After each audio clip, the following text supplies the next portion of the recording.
মানসিক শান্তি না থাকলে পুরো দুনিয়াটাই অন্ধকার লাগে। কি আজব দুনিয়া, দিন শেষে বেঈমানরাই ভালো থাকে। মানুষ তো সাপের থেকেও বিষাক্ত। সময় খারাপ গেলে প্রিয় মানুষটা অবহেলা করা শুরু করে দেয়। সম্পর্কের মাঝে রাগ অভিমান স্বাভাবিক থাকবেই, তাই বলে সেই সময় তৃতীয় কোনো ব্যক্তিকে সুযোগ দিতে নেই। স্বার্থ ছাড়া নিজের বাবা মাও চেনে না, আর তুমি তো অন্যের মেয়ে। আমি জানি আমার মৃত্যুতে কারোর আফসোসই হবে না, কারণ আমি মানুষটা কারোর প্রয়োজন ছিলাম না। নিজ থেকে কারোর আপন হতে যাবেন না, পরে অবহেলা ছাড়া কিছুই পাবেন না। ভাগ্য সবসময় বেইমানি করে না। যেখানে আপন মানুষগুলোই বেইমান, সেখানে ভাগ্যের দোষ দিয়ে লাভ কি? অসহায়ের মতো শুধু কান্না করে গেলাম এ জীবনে। বিনিময় শুনতে হলো আমি নাকি বেইমান, বোকা, ধোকাবাজ, খারাপ একটা ছেলে। যখন কষ্টের মাত্রা অতিরিক্ত হয়ে যায়, তখন আকাশের দিকে তাকায় আর বলি, ইয়া আমার রব, আমি আর নিতে পারছি না। এই দুনিয়াতে বেঁচে থাকতে হলে শুধু করতে হয় যুদ্ধ, কারণ সমাজটা যে নষ্ট। দুঃখ একটাই, আজ আমি মানুষ চিনতে শিখলাম না। কেউ একটু ভালো আচরণ করলে বিশ্বাস করে ফেলি। কিছু মানুষ কখনোই কারো প্রিয় হতে পারে না, যেমন আমি। একাকিত্ব যখন সঙ্গী আমার, তখন একা চলতে অস্বস্তি লাগে না, আমার অভ্যাস হয়ে গেছে। জীবনের কোন একটা সময় মানুষ নিজেকে খুব অসহায় ভাবে। সৃষ্টিকর্তা কিছু মানুষকে খুশি হওয়ার ক্ষমতা দেননি, কিন্তু প্রচন্ড হাসি খুশি থাকার ক্ষমতা দিয়েছেন। এমন একটা পরিস্থিতিতে আছি, না পারছে মন খুলে কান্না করতে, না পারছি মন খুলে হাসতে। যন্ত্রণা যখন সীমা ছাড়িয়ে যায়, তখন মানুষ কান্না বন্ধ করে নীরব হয়ে যায়। স্বপ্ন যখন আকাশ সমান, বাস্তবতা তখন কাগজের বিমান।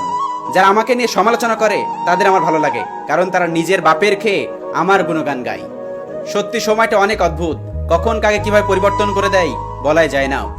আমি তো সেখানেও স্যাক্রিফাইস করে এসেছি, যেখানে অন্যের থেকে আমার অধিকার বেশি ছিল। তুমি অন্য কাউকে খুশি রাখতে ব্যস্ত, আর আমি তোমার স্মৃতিতে আসক্ত।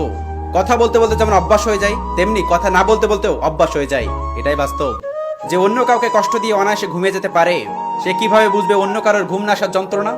আমি অভিযোগ না করে চুপ করে বিদায় নেয়া মানুষ। পাহাড় যতই বড় হোক আকাশের নিচে, মাছ যতই বড় হোক পানির নিচে, আর তুমি যতই বড় হও না কেন, তোমার জান্নাত তোমার মায়ের পায়ের নিচে।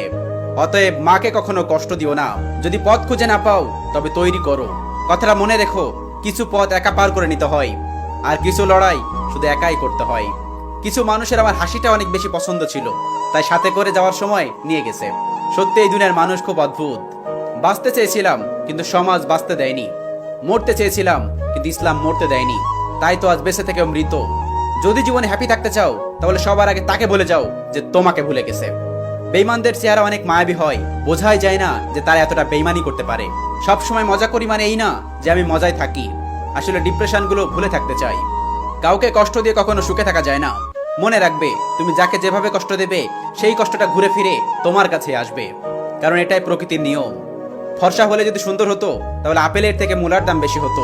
তেমনি টাকা থাকলে বড়লোক হয় না, মনও থাকতে হয়। কারোর সাথে বেশি কথা বলার অভ্যাস করতে নেই, কারণ হঠাৎ করে কথা বলা বন্ধ হয়ে গেলে তোমার শ্বাস নিতেও কষ্ট হবে।